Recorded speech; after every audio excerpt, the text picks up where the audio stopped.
사랑하는 성도 여러분, 한 주일 동안 평안하셨습니까? 네. 우리는 제7일 안식 예수재림교회 재림 성도로서 하루하루를 살아가고 있습니다. 이 재림 성도에 담겨진 의미는 우리가 매일 예수님의 그 재림을 기다리는 사람이라는 뜻이죠. 여러분은 예수님의 재림을 어떻게 준비하고 계십니까? 잘 준비하고 계시죠? 네. 하루하루 여행을 갈 때에 그 여행을 위해서 많이 준비하는 것처럼 우리도 예수님의 그 재림을 위해서 준비해야 한다고 생각이 됩니다. 1980년 5월 18일에 미국의 그 워싱턴주에 세인트 헬렌스라는 산이 화산으로 인해서 폭발하게 됩니다. 그때 그 장면을 찍었던 사진인데요. 이 당시에 이 폭발을 좀 이렇게 설명하자면 한국으로 비교하면 이 관악산, 서울대가 있는 관악산에서 폭발했을 때에 30초 만에 그 10km 거리에 있던 남산타워가 무너지게 되는 거죠. 아주 빠르게 이 폭발이 이어지게 되었고요. 이 폭발력으로 인해서 35km 이내에 있는 모든 숲이 다 망가지게 됩니다.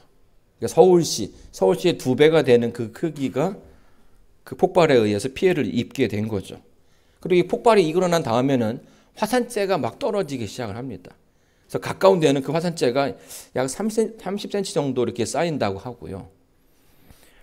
시간이 흘러가면서 9km까지도 그 재가 이동이 되고 또 바람이 불으면은 15일 뒤에는 전 세계에서 그 재들이 이렇게 날아다니는 것을 볼 수 있었다고 이야기합니다. 그리고 이제 화산재가 이렇게 쌓이고 나면 그 다음에는 이제 그 화산가스, 그 따르는 어떤 연소작용을 통해서 순간적으로 산소가 이렇게 확 빨아들이는 그런 일들이 일어나게 된다는 거죠. 그래서 그때 당시에 이 산으로부터 한 50km 지점에 있던 그 벌목 회사에 있던 사람들이 뭐 낚시하고 야유회를 즐기기 위해서였는데 그때 갑자기 이 화산이 폭발함으로써 고립이 되고 그 가운데 53명이 사망하였고 약 100명이 부상을 당했던 이제 그런 기록이 있습니다. 화산이 분명히 폭발할 거라는 어떤 그런 징조가 있었고 또 시라든지 그 지역에서도 위험하다라고 하는 그런 통보를 했음에도 불구하고 사람들은 여기까지 미치지는 못할 거라는 생각을 했던 거죠. 근데 그 중에 참 안타까운 사연은 여기에 데이빗이라는 어떤 이 기자는 그 화산이 폭발하는 그 장면을 찍기 위해서 거기에 이제 갔던 인물 중에 한 명입니다. 근데 원래는 자기의 차례가 아닌데 딱 그날 원래 있어야 하는 사람이 일이 생겨가지고 대신 갔다가 그날 이 사진을 남기고서는 그 자리에서 희생이 되는 것입니다. 피해를 알고 있지만 어떠한 일이 일어날 것인가에 대해서 알고 있지만 많은 사람들이 그 심각성을 잘 알지 못하고 또 잘 대처하지 못하는 그런 경험들을 종종 하게 되고요. 그런 가운데 많은 피해가 일어나게 되는 것이죠. 우리에게서 가장 큰 사건, 우리의 인생에서 가장 큰 사건이라고 한다면 예수님의 재림일 거라고 생각됩니다.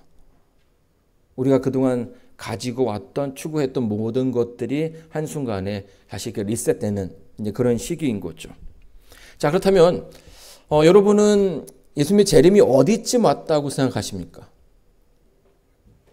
얼마나 가까이 왔을까요? 그리고 여러분은 그 재림을 위해서 어떻게 그리고 얼마만큼의 준비를 하고 계십니까? 아직 준비하고 계시지 못한다면 얼마나 시간이 더 지나면 준비를 시작하시겠습니까? 그러니까 이제 이 부분에 대해서 한 번쯤은 생각해 볼 필요가 있습니다. 예수님께서 오시겠다라고 말씀하신 그 성경의 사건을 보게 되면 지금으로부터 한 2000년 전이죠. 내가 곧 다시 오겠다라는 약속을 그의 제자들에게 그리고 예수님의 말씀을 믿는 사람들에게 해 주셨습니다. 그리고 우리는 그 사실을 믿고 여지껏 예수님의 그 재림을 기다리는 거죠. 예수님의 재림을 시간적으로 구분하면 크게 두 가지로 분류할 수 있습니다. 하나는 역사적인 재림이고요. 하나는 개인적인 재림입니다. 이 역사적인 재림은요, 달력을 통해서 실제적인 그 연도를 하나씩 계산해 보는 것입니다. 예수님께서 BC 5년에서 6년경에 태어나셨고 AD 27년에 돌아가셨죠. 그러면서 그 후로부터 2000년이라는 시간이 흘렀습니다. 사실 기다리는 사람들에게 있어서 2000년이라는 숫자는 그렇게 쉬운 숫자는 아니라고 생각합니다. 그렇죠? 굉장히 오래된 인간의 어떤 그 삶으로 다 헤아릴 수 없는 긴 시간이죠. 근데 만약 예수님 당시의 사람이거나 AD 한 100년 정도의 사람이 예수님의 이 말씀을 믿고 따랐다면 그 사람은 그 재림을 기다리는 것이 훨씬 더 수월했을 거라는 생각이 들어요. 우리보다는. 왜냐하면 예수님께서 돌아가신 지 불과 얼마 되지 않았기 때문에. 근데 우리는요, 그 시점으로부터 이미 2000년이라는 시간을 더 지나가야 한다라는 거예요. 그리고 각 시대마다 예수님의 재림을 기다리는 사람이 있었지만 시간이 흘러감에 따라서 예수님의 재림을 기다리는 사람들에게는 이 시간적인 부담이 존재하게 되는 것입니다. 점점점 인간이 어떤 그 컨트롤할 수 있는 그런 시간을 넘어서기 때문이죠. 그래서 많은 사람들이요, 예수님의 그 재림에 대해서 회의적이기도 하고 또 그분을 기다리는 데에 지쳐 있는 것이 사실입니다. 유럽의 역사를 보게 되면요, 16세기 이 종교 개혁을 지난 다음에 이 17세기와 18세기는 계몽주의가 이렇게 유럽을 휩쓸었습니다. 이 계몽주의는 합리적으로 이성을 중요시하게 여기는 그런 사상인데요. 이것이 종교를 바라보는 시각에도 지대한 영향을 미치게 되죠. 우리의 이성으로 이해할 수 있는 부분을 받아들이고 취해야 한다는 것입니다. 그래서 이런 가운데 뭐가 등장하게 되면 데이니즘이라는 그 이신론적인 사상이 등장합니다. 그러니까 이성을 중심으로 하는 그런 사상인 거죠. 그래서 합리적인 인간이 합리적으로 모든 것들을 바라봐야 한다라고 생각을 했습니다. 신이 있다라는 것은 인정하겠지만 어떤 계시라든지 이적 이런 것들은 인간의 어떤 그 사고로서는 이해하기 힘드니 그런 것들은 빼고 우리가 이해할 수 있는 것들만 받아들이자라고 하는 거죠. 이런 모든 현상들은 예수님의 그 재림이 점점 지연되기 때문에 어떤 그 현상에 대해서 기독교가 어떤 답을 제시하고 또 왜 그런지에 대한 어떤 그런 대답을 해야 되는데 점점 시간이 지날수록 그것에 대해서 이야기하는 것이 어려워진 것입니다. 그래서 하나님을 아주 열심히 믿던 사람들도 시간의 흐름에 따라서 하나님은 계시지만 아마 바쁘신 것 같다라고 생각하시는 사람들도 있었습니다. 아직 우리를 만드셨지만 이 지구를 이렇게 서포터하고 이 지구에 어떤 관심을 가질 만큼 여유가 있지는 않으신 것 같다. 이런 생각을 하게 되고요. 또 이런 사상이 점점점 하나님은 죽었다라고 얘기할 정도로. 그래서 우리 스스로 우리의 그 삶을 개척해야 된다라는 그런 사상이 그 당시에 이 유럽에 가득했던 것이죠. 그 말은 결국 사람들이요, 재림을 기다림에 있어서 많이 지쳤다라는 거예요. 그 2000년이라는 시간을 바라보면서 이 시간 동안 나누셨는데 과연 그분이 진짜 오실까라는 질문을 스스로에게 하고 있는 거죠. 자, 그런데요, 성경은 이 재림에 대해서 아주 빠른 사건이라고 설명해 주고 있습니다. 성경 계시록에 보게 되면요, 이것들을 증거하신 이가 가라사대 내가 진실로 속히 오리라 하시거늘 아멘 주 예수여 오시옵소서. 여기 보게 되면 속히라는 단어를 사용해서 그분의 재림이 얼마나 빠르게 이를 것인지에 대해서 설명해 주고 있습니다. 또 히브리서에서는요, 잠시 잠깐 후면 오실 이가 오시리니 지체하지 아니하시리라 라고 이야기하면서 예수님의 그 재림을 가까운 시일 내에 있을 사건으로 설명해 주고 있습니다. 성경의 표현을 빌리자면 예수님의 재림은 먼 시간 후에 있을 것이 아니라 속히 이루어지는 사건인 것이죠. 그래서 이 성경에서 그 재림을 표현하는 그 장면들을 보게 되면요, 잠깐 벌써 이렇게 문 밖에 서 계시는 그런 모습으로 묘사되는 경우가 종종 있습니다. 근데 이런 표현들이요, 예수님의 제자들에게는 굉장히 큰 어떤 그 동기부여가 됐을 거라고 생각이 됩니다. 그래, 우리 눈에 보이는 것처럼, 예수님께서 올라가시는 모습을 봤던 것처럼 그분께서 곧 오실 거다. 근데 이게 역사적으로 보게 되면 2000년이라는 시간이 흘러가면서 사람들이 그 확신을 점점 잃어가게 되는 거죠. 그런데 성경이 이 사실을, 이 재림에 대해서 빠르게 설명하는 이유는 단순하게 이것이 역사적인 사건으로 이해하기보다는 이것을 개인적인 사건으로 해야 하기 때문인 것입니다. 우리 고린도전서에 보게 되면요, 또 그리고 다른 성경을 보게 되면 성경에서는 인간의 죽음을 뭐라고 설명합니까? 잠이라고 설명합니다. 그래서 우리가 죽었을 때 사람이 잠들었다라는 그런 표현들을 굉장히 많이 하죠. 그리스도 안에서 잠드는 자는 망하였으리니 그러나 이제 그리스도께서 죽은 자 가운데서 다시 살아 잠자는 자들의 첫 열매가 되게 하셨도다. 이 성경을 보게 되면 이 죽음을 잠이라고 표현하고 있습니다. 요한복음 11장에서도 나사로가 죽었을 때에 예수님께서 뭐라고 얘기하십니까? 나사로가 잠들었도다. 내가 그를 깨우러 간다라고 이야기를 하십니다. 근데 여기에는요, 분명한 이유가 있습니다. 우리의 그 죽음과 우리의 그 어떤 그 잠이 비슷한 모습을 가지고 있다라는 거예요. 무엇이 비슷합니까? 잠자는 동안 그 잠자고 있는 사람은 시간이 어떻게 흘러가는지에 대해서 이해할 수가 없고요. 또 잠자는 동안 사람들은 그 사람에 대해서 잊혀진다라는 거예요. 제가 이제 군에서 군복무를 할 때에 제가 가장 좋아하는 시간이 있었는데 그 시간이 바로 잠자는 시간이었습니다. 여러분, 이 시간은요, 아무도 건들 수가 없어요.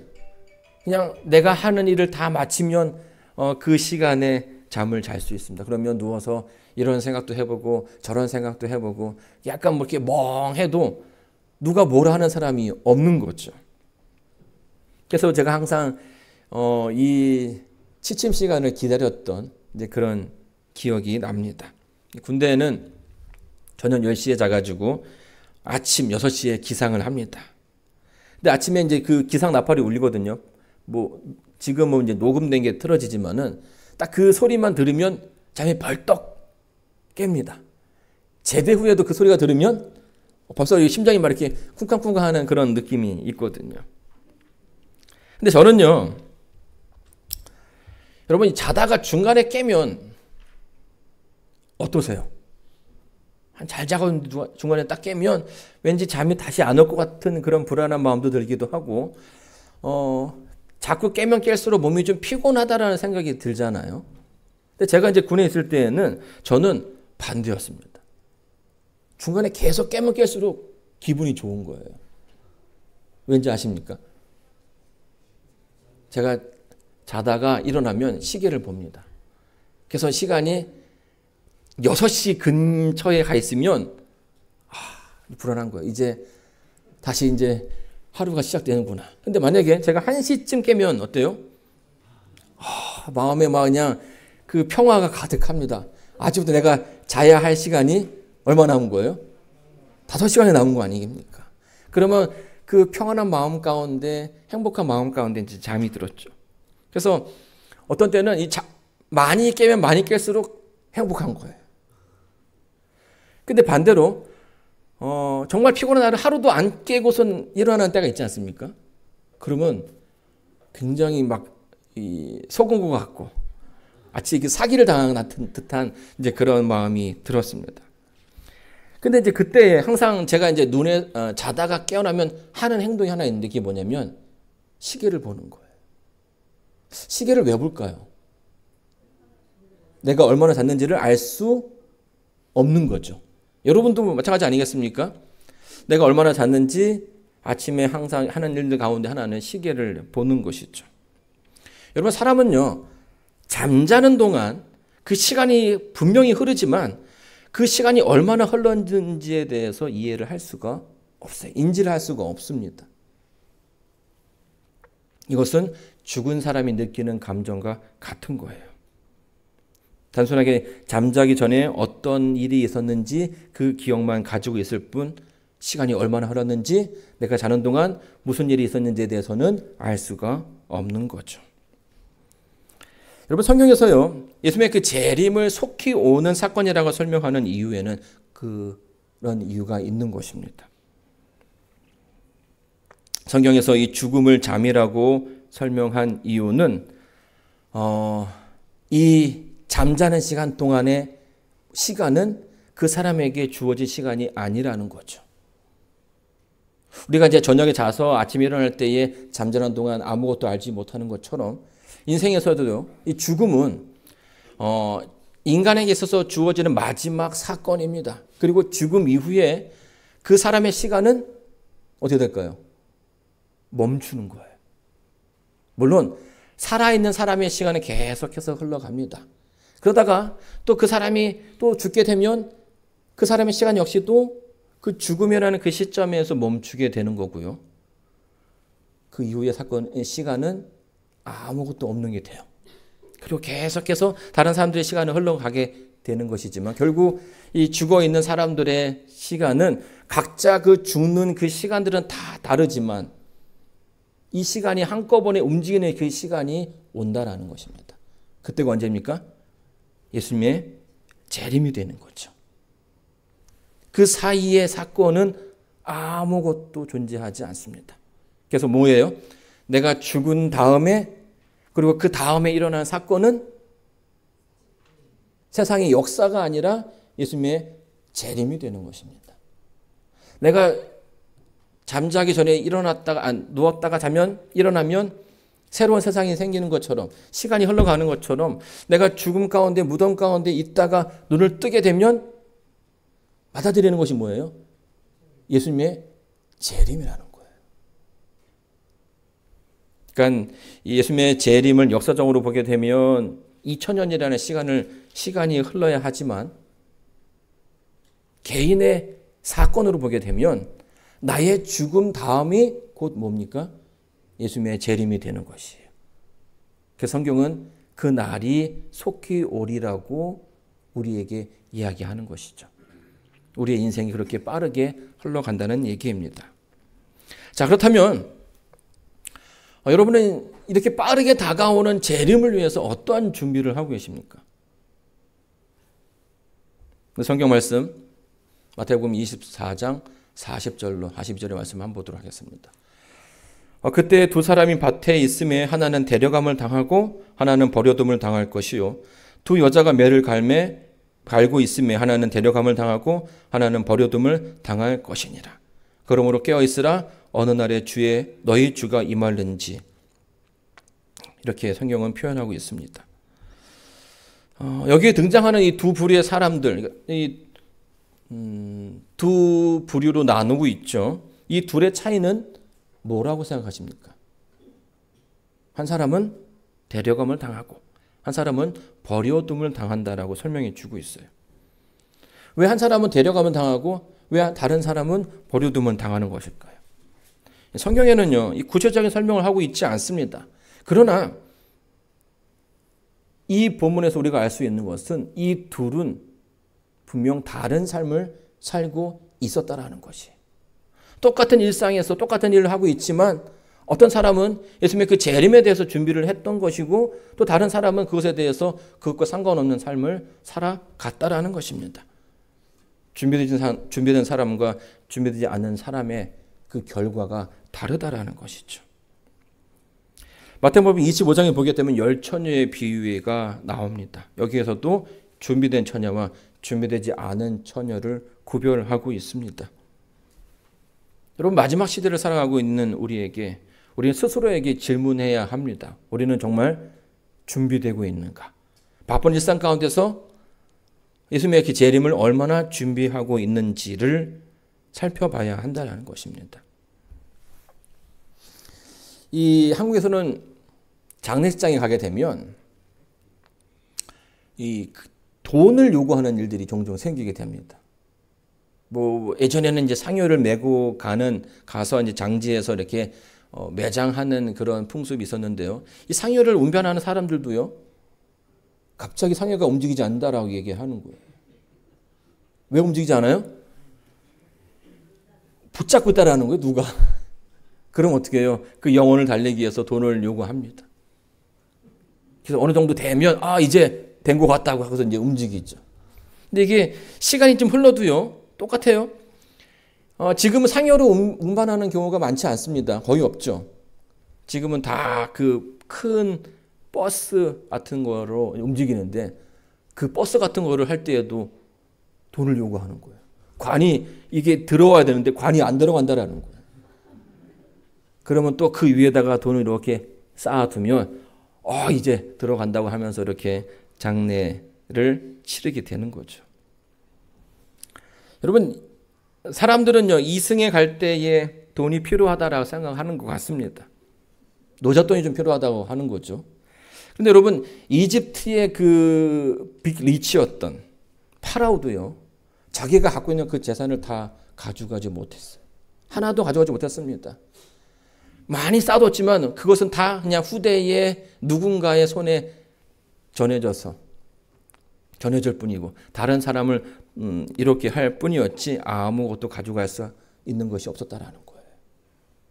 여러분, 이 땅에서 우리가 갖고 있는, 우리가 추구하는 것들이 과연 그 죽음 앞에서 도움이 되는가라고 질문할 때에 그런 것들은 우리에게 하등에 도움이 되지 않습니다. 자, 그런데 이 가운데 우리가 가지고 갈 수 있는 것이 하나 있는데, 그게 뭐냐면 우리의 성품입니다. 이런 시대에 보게 되면 그대들이 이 생에서 소유하고 있는 품성의 특성들은 죽음이나 부활로 말미암아 변화되지 않을 것이다. 그들은 그대의 과정과 사회에서 나타냈던 그 같은 성병을 가지고 무덤에서 올라올 것이다. 변화하는 일은 이 생에서 지금 이루어져야 한다. 우리의 일상생애가 우리의 운명을 결정한다. 이렇게 설명해 주고 있습니다. 예수님께서 오시는 그 날에 우리의 모습이 호련히 변화될 거라고 이 고린도전서 15장에 말하게 주고 있죠. 우리의 연약함, 육신의 연약함은 건강한 모습으로, 더 활력 있는 모습으로 변하게 될 것입니다. 거기에는 아픔도 없고요, 장애도 없고요, 모두가 다 높은 수준의 어떤 그 지적 수준을 갖게 될 것입니다. 그래서 사실은 우리가 그때를 위해서 준비할 것이 없는 거죠. 그런데 그 가운데 변하지 않는 것이 하나 있다고 얘기하는데, 그것이 뭐냐면 바로 우리의 성품이라는 거예요. 이 땅에서 우리의 하는 말투, 내가 누군가에게 하는 그 마음, 그런 모든 것들은 변하지 않는다라는 거죠. 내가 지금 누군가를 사랑하지 않는다면 그때 가서도 사랑할 수 있는 게 아니라는 거예요. 내가 식구들에게 하는 그 모습 그대로, 내가 친구들에게 하는 행동 하나하나가 그대로 이어지게 된다는 것입니다. 그리고 내가 나보다 약하다라고 생각하는 사람들에게 대하는 그런 말과 행동이 그대로 이어지게 된다는 거죠. 사랑하는 성도 여러분, 여러분의 생각과 여러분의 말투와 여러분의 표정은 하늘에 갈 수 있는 준비가 되었습니까? 여러분, 이 품성이라는 것이 아무것도 아닌 것처럼 보이지만 굉장히 중요한 것입니다. 사실 우리가 어떤 나의 그 모난 성품을 고치고자 애를 쓰지만 굉장히 어렵다라는 것을 우리가 체험적으로 잘 알고 있죠.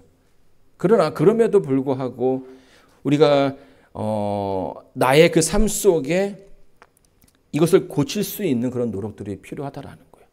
나의 능력이 아니라 하나님께서 우리와 함께 하시는, 우리를 이끄시는 가운데 우리의 품성이 바뀔 수 있다는 것입니다. 이 재림 신도의 가정이라는 책에 보게 되면 이렇게 설명해 주고 있어요. 하나의 그늘도 그들과 그들의 창조주와의 사이를 가로막지 않았다. 그들은 하나님을 그들의 자비로우신 아버지로 알았고 모든 일에 있어서 그들의 뜻은 하나님의 뜻에 일치하였다. 이걸 뭐라고 얘기합니까? 인간의 모든 생각과 모든 뜻이 하나님의 뜻에 일치되었다라고 이야기합니다. 이것이 범죄하기 이전에 아담과 하와가 가졌던 품성의 모습이죠. 자, 그런데 3장으로 넘어가면요. 하와가 다른 마음을 품습니다. 하나님의 뜻을 따르는 것이 아니라 자기의 생각을 주장하게 되고요. 그것이 옳다라고 생각을 하게 되는 것이죠. 이러면서 하나님과 인간 사이의 거리가 생기게 되었고 결국 죄를 짓게 되는 것입니다. 2장에서는 이신전심이었죠. 하나님의 마음이 곧 나의 마음이었고 나의 마음이 하나님의 마음이었는데 3장에서는 하나님 따로 사람 따로 이런 모습이 된 것입니다. 여러분 우리가 신앙생활하면서 하나님과 동행해야 된다라는 얘기를 많이 하죠. 동행해야 된다. 무엇이 하나님과 동행하는 걸까요? 첫 번째로는 자기 주도입니다. 하나님께서 나의 뜻에 맞춰주기를 원하는 거예요. 내가 100이고 하나님은 0입니다. 하나님은 그냥 나를 이렇게 서포트 해주시는 분으로 여기는 것이죠. 두 번째는요, 타협을 하는 겁니다. 반반. 제가 여기까지 할 테니까 하나님께서 여기까지 해 주십시오라고 이야기하는 거예요. 그리고 세 번째는 저는 없으니 하나님께서 다 알아서 해 주십시오라고 이야기하는 겁니다. 이 동행을 정의할 때 1번과 2번과 3번이 있다면 그 중에 올바른 동행은 몇 번일까요? 3번입니다. 3번. 99%의 순종도 올바른 모습이 아닌 거죠.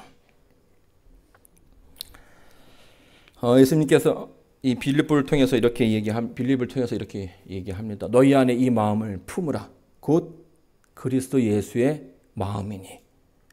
창세기 2장에서 아담과 하와가 그들의 그 마음 가운데 품었던 하나님에 대한 생각, 하나님께 순종해야 된다라는 하나님의 그 법이 나의 법이라고 생각했던 그 마음. 예수님께서 다시금 우리를 회복하는 가운데 우리 안에 그 마음이 있어야 한다라고 이야기하는 거예요. 예수님의 마음입니다. 여러분의 마음 가운데 예수님의 마음이 있을 때에 그때 우리의 품성이 바뀌게 되는 거죠. 무엇이 예수님의 마음일까요? 예수님께서 십자가를 앞에 두고 굉장히 많은 고민을 하셨습니다. 그 길이 쉬운 길이 아님을 아셨죠. 죽어야 하는, 그래서 인간의 그 죄를 짊어지고 죽음의 고통을 당해야 하는 참 위험한 어려운 그런 길이었지만 그때 예수님께서 그렇게 기도를 하십니다. 할만하시거든 이 잔을 내게서 지나가게 하옵소서. 그런데 거기에서 예수님의 기도가 끝난 게 아니죠. 그러나 나의 원대로, 나의 연약함이 그것을 바라지만 그 가운데 나의 원대로 하지 마시고 아버지의 원대로 해 주십시오라고 이야기한 것입니다. 이게 예수님의 마음인 거죠. 나의 어떤 욕구, 나의 어떤 본성, 나의 그 뜻을 추구하는 것이 아니라 그 상황에서도, 어려운 상황에서도 하나님의 뜻을 따르고자 하는 그 마음, 그 마음이 오늘 우리들에게 필요한 것입니다. 연애신을 보게 되면 이러한 과정을 좀 설명해 주고 있습니다. 생애는 훈련의 과정이다. 그리스도인은 세상에 있는 동안 반대 세력을 맞이할 것이다. 기질을 시험하기 위하여 분노를 자극하는 일이 있을 것이다. 이와 같은 것들을 올바른 정신으로 대함으로써 그리스도인 덕성이 개발된다. 손해와 모욕을 온유한 마음으로 참고 모욕적인 말에 부드러운 대답으로 반응을 보이고 압제적 행동을 친절로서 대하면 그리스도의 영이 마음 가운데 거하고 산포도나무에서 나온 수액이 가지로 흐르고 있다는 증거가 된다. 무엇입니까? 그분의 마음을 우리의 삶 속에 가질 때에 그분께서 우리의 그 삶을 인도해 주신다라는 거예요. 나의 말과 나의 생각과 나의 행동을 이끌어 주시는 거죠. 우리가 늘 그 성화를 이야기하고요. 거듭남에 대한 생활을 이야기합니다. 근데 그때 핵심도 마찬가지입니다. 우리가 침례 이후에 내가 죽는 거고요. 내 안에 누가 살아나는 겁니까? 네. 하나님께서 우리 가운데 계시는 거예요.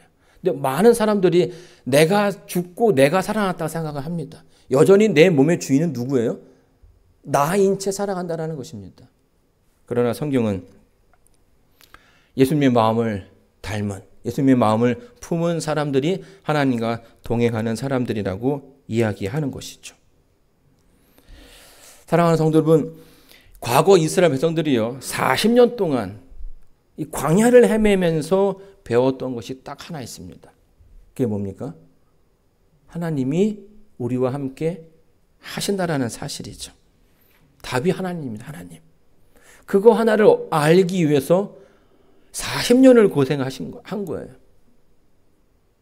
어려움 가운데 자기의 능력으로 자기의 어떤 지식으로 해결해 보려고 했지만 그게 잘 안 돼서 계속 방황한 겁니다.